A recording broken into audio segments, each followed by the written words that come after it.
welcome to Lee Richardson Zoo's Distance Learning Studio. My name is Katie. I'm one of the Conservation Education Specialists here at the zoo. Today, we're going to explore some amazing wildlife found here in Kansas. As we explore these animals, we're going to meet some special animal guests as we talk about them. Now, when people think of Kansas and the animals that live in the grasslands ecosystem, a lot of people tend to think about animals that aren't really native to our area.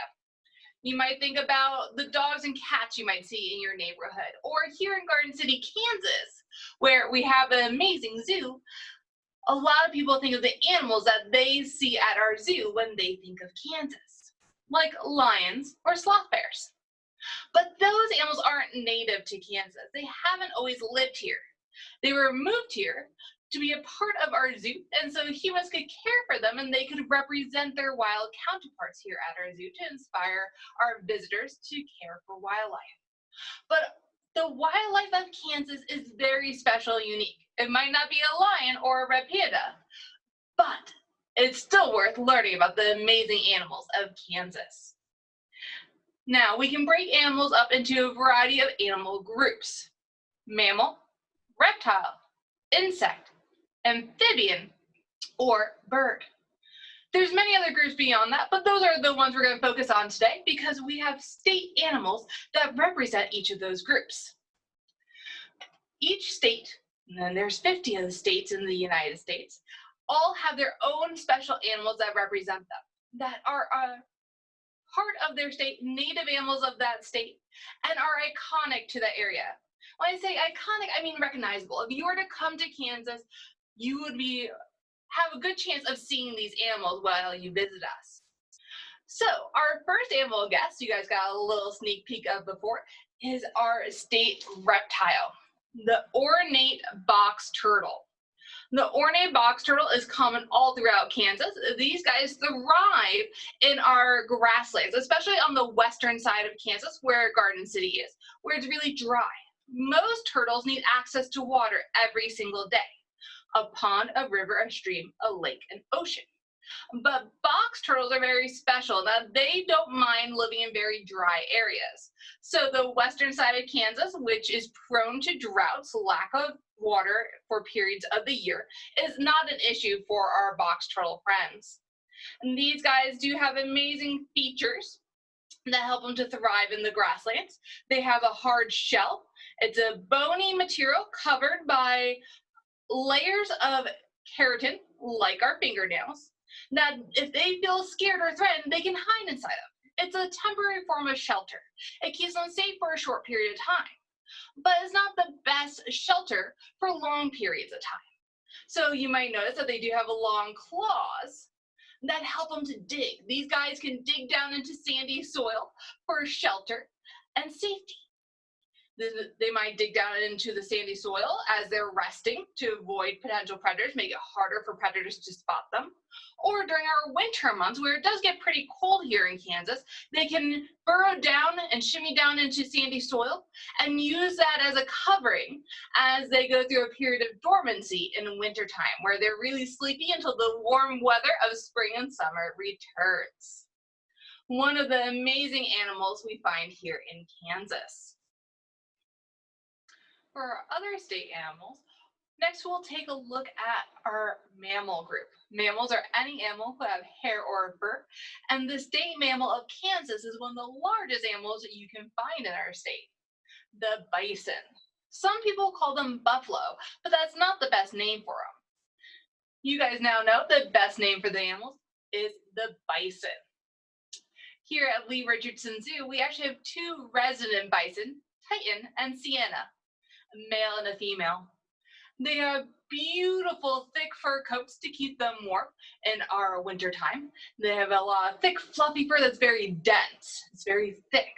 That way, even on the coldest winter days here in Kansas, when it's snowing, the snow won't melt on their back. Their fur is so good at keeping them warm that the snow will just pile up on their shoulders. The cold didn't bother them much anyway. They also have amazing horns on their head. They're horns, not antlers. The horns grow for their entire life. Antlers are shed each year. Their horns can help us identify male versus female. Male bison have horns that stick out more straight from their forehead, better to keep other males away from the females they want to hang out with. While female bison, the horns lay sort of flatter to the head, good for keeping predators away and providing extra protection to their forehead if needed. These animals are truly amazing, standing over 6 feet tall at the shoulder. These animals are massive. They're taller than I am. For our state bird here in Kansas is the meadowlark. Meadowlarks are really easy to spot. They have a beautiful coloration. Their chest is bright yellow with a black V across the front of them. This bright, clear markings on their chest makes it easy for us to spot them out in the middle of the grassland. We don't find them often here in the middle of the city, though. In Garden City, the meadowlarks don't want to be around people. They want to be out in the grasslands where they can hunt for bugs. Meadowlarks are known for catching things like crickets as they fly, devouring the bugs of the grassland. Plenty of food for them here. If you can't see them, you'll probably hear the meadowlark calling, though. They have beautiful vocalizations that sound like singing, like musical notes. If you play an instrument, it might sound like some of the chords you might play on your instrument. They're known for their beautiful coloration and their beautiful songs. We'll also take a moment to talk about our state insect, the honeybee. The honeybee is really an amazing animal. I don't know about you, but I do enjoy a sweet treat every once in a while, maybe adding some honey to my tea or my oatmeal in the morning. And without honeybees, we wouldn't have honey to enjoy. They're also important as pollinators. As they visit flower to flower, and we do have a lot of wildflowers here in the grasslands of the prairie, they are sipping the sweet nectar from inside the flower. That's what they will use to make the honey later. But as they visit the flower, they move pollen between flowers as they go, pollinating the flowers, so we have more beautiful flowers like our state flower, the sunflower, to enjoy here in Kansas. The odd thing about honeybees is that they're not native to Kansas. They haven't always been found here.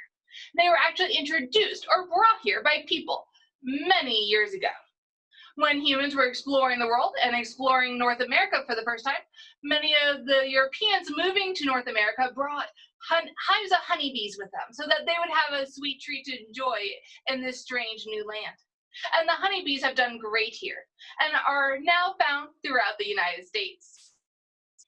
Honeybees are really a wonder to have around, producing that honey for humans to enjoy and some wildlife too. Many bear species enjoy the honey that the honeybees produce as well. Our last animal guest of today is a very special one. We are meeting our state amphibian. Now, amphibians are any animals who have a skin that works like a sponge. It absorbs materials. They have a very delicate layer of skin. It's very fragile. And to protect that delicate layer of skin, that sponge-like skin, they produce slime that wraps around them. So if you were to touch this animal, they would feel really slimy. Our state amphibian is the western tiger salamander. And these guys have beautiful coloration. I'm going to hold up my friend Tiny here in his carrier, and you can start to see that coloration that he has. He's camouflaging in with a dark soil under him, sort of blending in, but he also has these yellow stripes in amongst his black coloration. This is to help him when he's near tall grass of the prairie. He'll blend in with those stripy pieces of yellow grass. Now, all amphibians, frogs, toads, salamanders, and their cousins need water to survive. They need access to a pond, a river, a stream, marsh area. But the tiger salamander does really well even in our dry western half of Kansas here in Garden City, because they make use of any water they can find. Now, if you find amphibians like a salamander or maybe a frog hanging out in your window well, you can help them out. They might have gone down into the window well but might have trouble coming back out.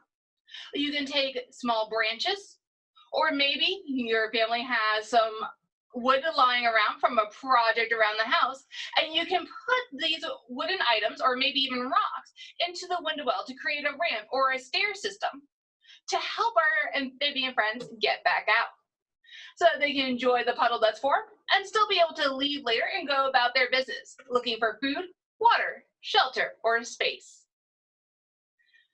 We have many amazing animals here in Kansas.